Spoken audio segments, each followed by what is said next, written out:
Bear's on my lap, kind of hiding his eyes under the blanket. And we still have noisy fans trying to dry out our hallway after a water heater flooded it. Plumbers are coming tomorrow. Oh, yeah. And there's Fozzie. He looks cute over there. Curie won't really come out of her room right now.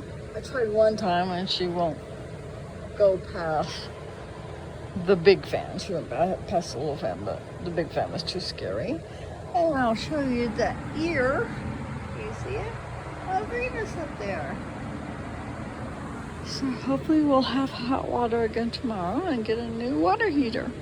Love you guys. Bye.